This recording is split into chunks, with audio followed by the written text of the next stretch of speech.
زمون د خاورې یو منال حقیقت دی.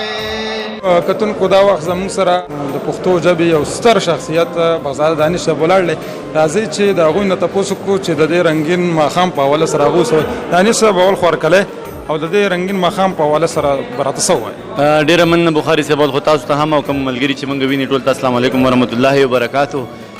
د رنګین ماښام باره کې یو څو شعرونه بیا درته پې خبره کوم چې پسه شي بله کم ډیوه ماښام دی، پسه شي بله کم ډیوه ماښام دی، چغه د کوره راخطا ماښام دی. او سرې سر تور کړه او خیرې یې وکړې، سرې سر تور کړه او خیرې یې وکړې، چا ورته نه ویل چې ماښام دی. او هسې دا خوشې لارې سله سارې، مننه، هسې دا خوشې لارې سله سارې، هغه به نه راځي راځه ماښام دی. استاد سوال جواب په دې شعر کې در کوم چې دانشه دغه جنت نه نو څه دي، دانشه دغه جنت نه نو څه دي، زه یم هغه ده او هغه ماښام دی. نو ډېر ښکلی ماښام دی، ډېر مزیدار ماښام دی. ګنداره کې وو د عباسین صاحب، استاد محترم عباسین یوسفزي صاحب په ستاینه کې غونډه وه او ډېر لوی لوی خلک ورته راغلي وو، ډېر ښه شاعران مو واورېده، ډېر خوند یې وکړو، ډېر ګټورې خبرې خلکو د هغوی په شخصیت باندې وکړې.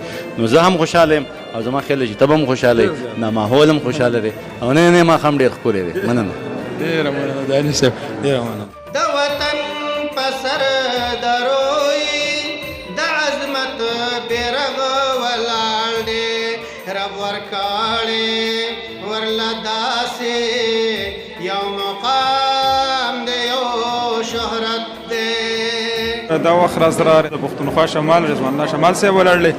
شمال صاحب د دې اول خو هرکلی درته یم. مهرباني شي، مهرباني. د دې ننني خوندور ماښام په هکله به څه وایي؟ څنګه چې ما په یو شعر کې ووایي چې په دیر پورې منسوب دی، خو رښتیا خبره دا ده د ټولې پښتونخوا د تندي خال دی عباسین. عباسین یوسفزی د هغه شخصیت، د هغه علمیت، هغه زمونږ د دیر د خاورې دپاره د فخر خبره ده او موږ په دې خبره ډېر زیات خوشحاله یو.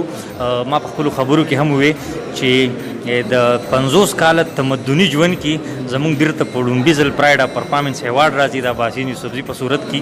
نو دا زمونږ دپاره ډېره د خوشحالۍ خبره ده او هغه هم په دې زیات ډېر د خوشحالۍ خبره ده چې د علم او ادب په حواله په دیر کې پرایډ اف پرفارمنس یعنې صدارتي ایوارډ میلاویږي.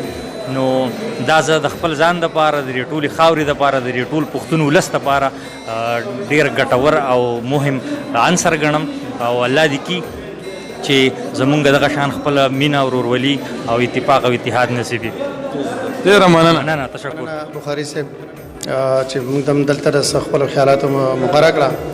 نننی پروګرام چې کوم د محترم ډاکټر پروفیسر عباسین یوسفزي صاحب په درناوي کې دغه چې کوم صدارتي ایوارډ اخیستی دی، د هغې په سلسله کې چې کوم پروګرام وشو، ماشاءالله ډېر ښایسته پروګرام وشو. دا زموږ دپاره د فخر، د ویاړ او د ټولې پښتونخوا دپاره او بلکې عباسین صاحب زموږ د ټولې نړۍ په سطح باندې چې کوم دی یو ادیب شاعر منلی شوی دی. نو د خپل طرف نه، د خپل پښتنې خاورې له طرف نه عباسین صاحب ته او بیا د ټولې پښتونخوا ته زه مبارکي ورکوم په داسې لوی صدارتي ایوارډ باندې. او بسم الله الرحمن الرحیم. ډېر زیات خوند یې وکړو، ډېر زیات خوشحاله شو مونږ ټول د دینزو خلک، بلکې ټول پښتانه عباسین صاحب ته په دغه صدارتي ایوارډ باندې مبارکي وایو. زموږ د ټولو دپاره د فخر او د ویاړ خبره ده. پروګرام ډېر راټول پروګرام وشو، ډېر ښه کلامونه هم پکې واورېده، ډېر ښه ملګري هم پکې ولیده. الله تعالی دې دغه شانتې د کامیابو دا سلسله جاري لري. ډېره زیاته مننه. د عزت شمله د خاورې عباسین ته ور په سر کا، لکه نمر په ټول وطن کې ځلېدلی دی، اوچت دی. یوسفزي ادبي دوستان د حجره فاونډیشن او د ګنداره سکول اینډ کالج د طرف نه زما د صدارتي ایوارډ په لړ کې د ټولو شاعرانو ملګرو راټولولو دپاره دا یو غونډه شوې وه چې زمونږ د دیر او د سوات او د بونیر څو منتخب شاعران راټول شي او هغوی د دې نه ما بچ کول غوښته چې یاره هغوی پېښور ته ټول راتلل، نو ما ورته زه به در کلي ته درشم. نو دا د یوسفزي ادبي دوستان لخوا یو داسې مینه وه چې هغوی د ګنداره سکول اینډ کالج په مرسته او د حجره فاونډیشن په مرسته باندې را جوړه کړه او زه ډېر خوشحاله یم.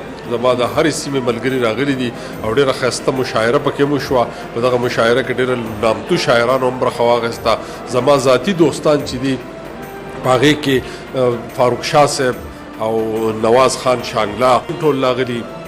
نو زه ډېر خوشحاله شوم چې ملګري ما زما د ډاډګیرنې زما د مینې دپاره راغلي دي. نو الله دې ټول خوشحاله لري او الله دې وکړي چې مونږ د پښتو ژبه همدغسې وده کوي او زمونږ ادیبان او شاعران چې دي هغه همدغسې قدرول او لمانځلی شي. پل مرا